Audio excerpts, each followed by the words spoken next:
Welcome along, and we continue the series exploring the armies of the classical period. And today I'm looking at one of my favorite armies, and I'm sure for many of you as well, the Macedonian 320 BC army, which is an excellent army. In my opinion, talking about the classical armies, this would be top 5, I'd say. And I'm going to give you some reasons for that and where the strengths of this actual list are. Quick overview. It's a well-balanced army. You've got some good cav, you've got some elite cav, you've got elephant, you've got some superior warbands and a lot of pike, and also a couple of veteran pike, which I'm going to talk about later. So you can do a lot with this list. Maybe one slight disadvantage with the number of skirmishers that you have available, but apart from that, it's got everything that you could hope for in a classical era army. Okay, so let's go through it. You have an elephant. I talked about elephants in my last video when I was covering the Carthaginian list. Elephants are good. Overall, if I have a choice, I would take an elephant. Maybe not 2 or 3 of them, but one of them I think is generally good because they've got great POA on impact. So I think elephants are worth taking. Now, this wonderful unit, which thanks to Greek, I've had some nice advice and help from various players, and my good friend Greek Iraklis, I'm sure he's watching. Thank you for your your help with ancient Greek. I actually asked him how to pronounce this. I'm going to have a go now. Once apparently it is something like oxystophoroi. I'm just going to say elite cav, the X cav, but that's apparently how you pronounce it in ancient Greek. Apparently the X sound is quite difficult to translate into English. So thanks, Greek, for helping me there. Now, these are in English for normal people, normal players. They're lancers, and lancers are always good to have, and they're superior and armored. So I would, you have to take 2. It's in the list, but I would, if it was an option, I'd take 2. I think because they're decent. This is again 1600 points. I'm using 1600 points because it's the standard default setting for the digital league that most of us play in. So I've just taken that as a standard. So I would take a couple of cav. You've got your armored noble cav, as I mentioned before in the other video. These are the same. These units are the same. So veteran armored cavalry, armored noble cavalry, different names, but they're the same. Superior and armored, just not lancers because they're swordsmen. Then this is pretty good at 40. You've got your armored cavalry. So altogether, I have got 4 cavalry units. You've got options to take a few more. We can talk about options near the end of the video, how I'd swap things around. This is just a suggestion, really. There are different ways you could play with this army, and which is one of the good things about this list. There's options, quite a lot of options, because if you look, I can take, if I wanted, I could take a fair bit more cavalry. Okay, now let's zoom in a little bit. We have got these wonderful veteran pike units. And you get one. You can take another one.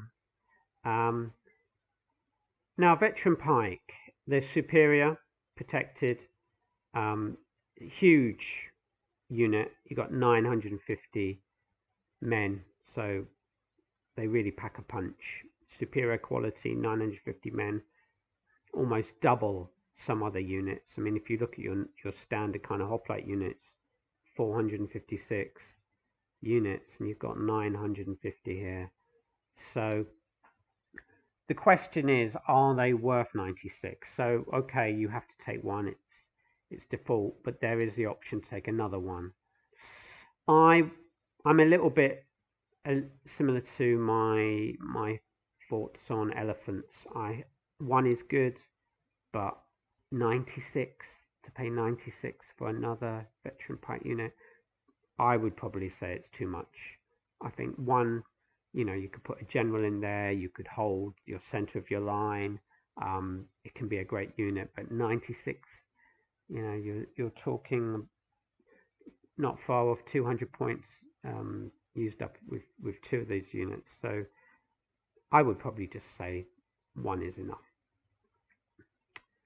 Now, the superior warband. Now, these are great units. I know some of you will know these well, and they're in some of the late antiquity armies, and they're fantastic. I think 75, probably they're a little bit underpriced, if I'm honest, because they're superior quality, large unit, 756, so not quite as large as the pikes, but they're still larger than hoplite units and medium infantry units and a lot of the spearmen units.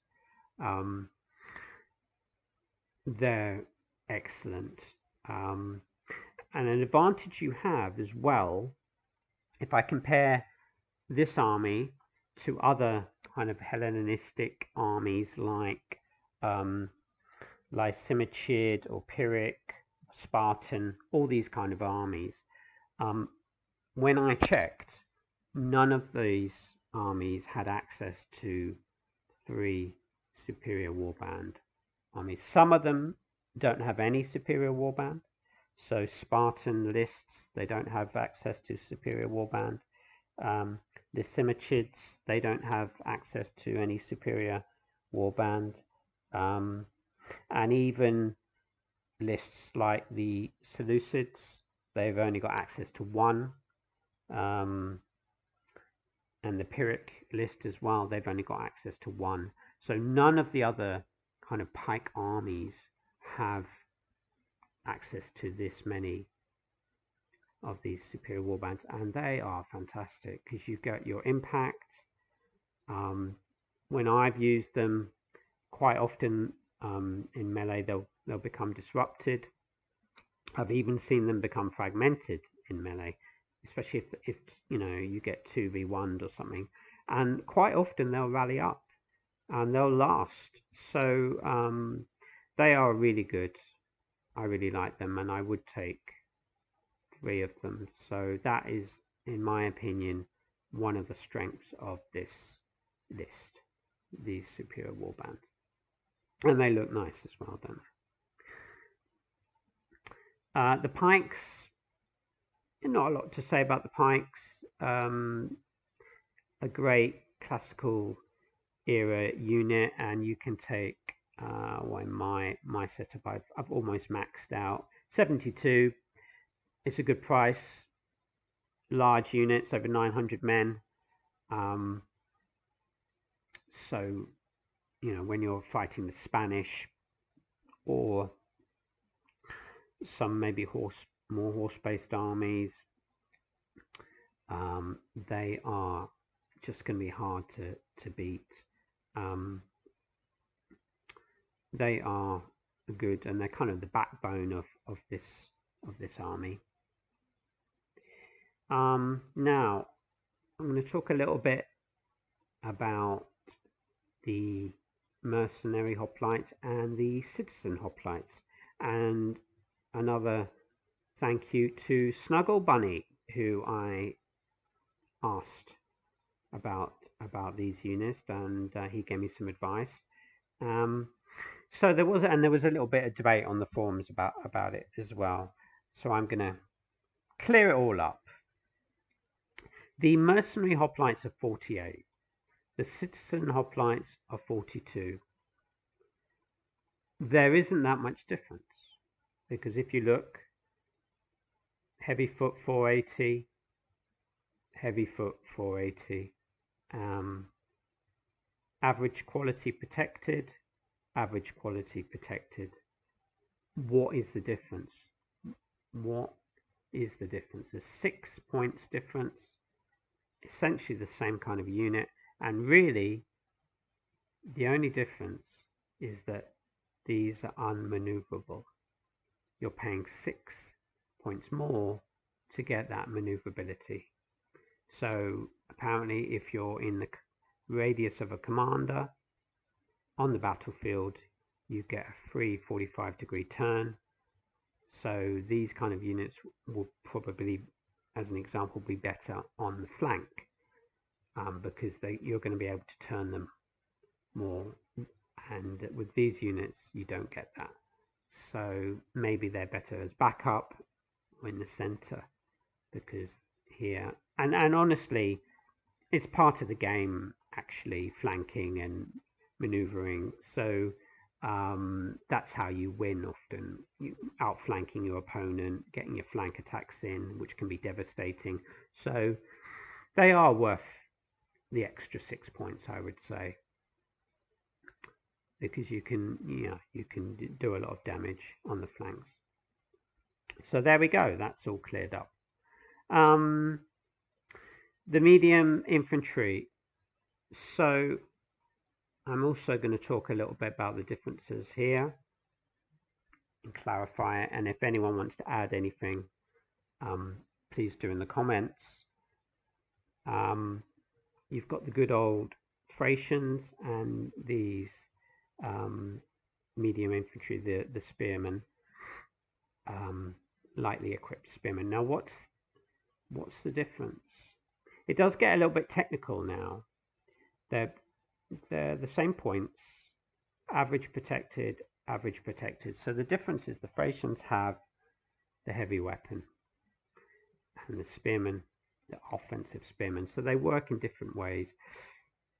Basically, the units with the heavy weapon, not just the Thracians, but also some of the knights, dismounted knights, they have in the medieval DLC, they have heavy weapon, and some other units have heavy weapon. So they're good against armor. You're going to get a good matchup, or better matchup, against a heavily armored unit, because they will stop a heavily armored unit having that extra POA. Whereas if a heavily armored unit was fighting spearmen, they would have more POA based on their armor capabilities, where the Thracians with the heavy weapon negate the heavily armored units, or armor in general. But spearmen do well against swordsmen, and they do well, or better, against cavalry. So it just depends how you're going to play, where you place your units. They have a different role to play. So it's good to have a mix, really, I would say. It's good to have a mix. Sometimes, I guess, because often on flanks there's cavalry, so maybe these units are often better on the flanks because they can hold a little bit better against cavalry than Thracians. Thracians may be better on rough ground in reserve, and then maybe chuck them in against some of the heavily armored units. Okay. As I mentioned at the beginning, we don't get a lot of options with skirmishers. 6 only max. Well, the Cretan archers, you could ever, that's quite expensive. For me, 39, personally, that's probably too expensive. I might take one. I could juggle around a bit and maybe add one, but probably what you're going to need to do with this kind of army is just get stuck in, because other armies are going to have more skirmishers than you, especially a list like the Spanish, for example. Just going to have a lot more skirmishers.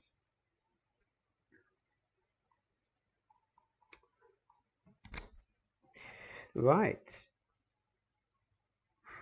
Now, if we wanted to mix it up a little bit, so if I remember, as an example, the flexibility of this list, if I took out a superior warband and I took out a pike unit, it gives me 148 points. What could I do with that? Well, let's say, I mean, this is a pretty flat opening map. There are a few hills here, but let's say there was quite a lot of rough ground and I need some more medium infantry. Now, not all army lists will give you that option. You might not have that many more medium infantry that you can add, or if you can, it might just be the bog standard irregular infantry. But with this list, if you look, you've got a lot of options. You can have altogether 6 of the spearmen and another one. I've got one already of the Thracians. There's even this elite medium, armored medium spearmen. So I could, as an example, add, say, another 3, is it? And I could also maybe take out an armored noble cav, maybe we'll just add a standard cav. That gives me 42, which is great, because that means I could add another citizen hoplite if I wanted, or I could add another Thracian unit. So look at that. I drop 2 of the heavy infantry units. I change out a cavalry unit, and I get 4 units, so an extra 2 units, which can be quite a lot, especially if it's a lot of rough ground. I mean, they would be great. All of this pretty decent medium infantry, and I've still got a cav unit, even though it's not as good as the armored noble cav, it's still armored. So that just gives you an example of what you can do with this list, and that's one of the strengths, really, the flexibility. Lots of ways you can set up more cavalry. You can take 2 elephants. If you want to take more hoplites, there's another 2 I could take if I wanted it. So a good few options.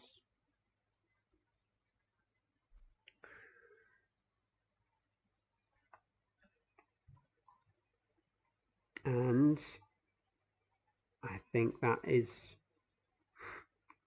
about it. I think this is another army that's good for beginners. You get some good heavy infantry that will hold your line. Good selection of cav, a lot of options. Do you want to take more cav? Do you want to take more elephants? Options for medium infantry. You're not stuck in one way of playing, like with the Romans, say, for example. The Romans, even though they're a great army, generally you just don't have the options you have with this kind of list. You've just got to use your legionnaires as best you can, get them into action. You don't really have so many medium infantry units. And a lot of the Roman lists, they don't have a lot of cavalry, but with this kind of list, you've got it all really.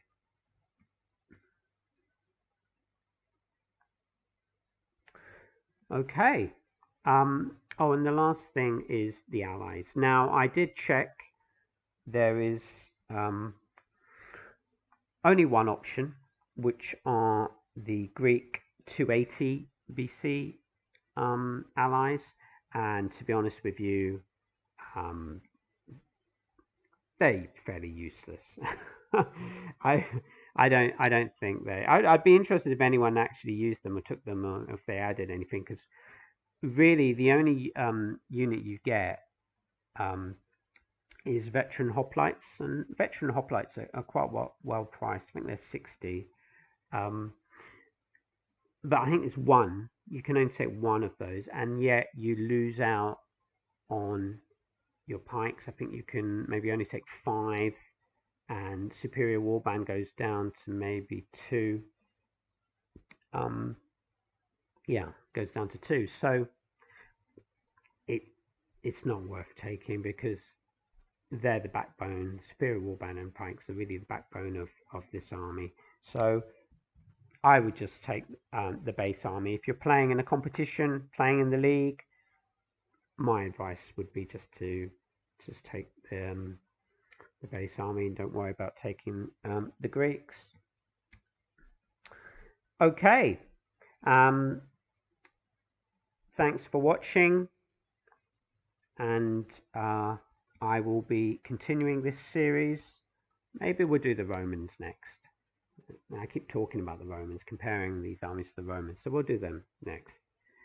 Leave your comments below, any suggestions, any clarifications. Yeah, let us know. All right. Cheers.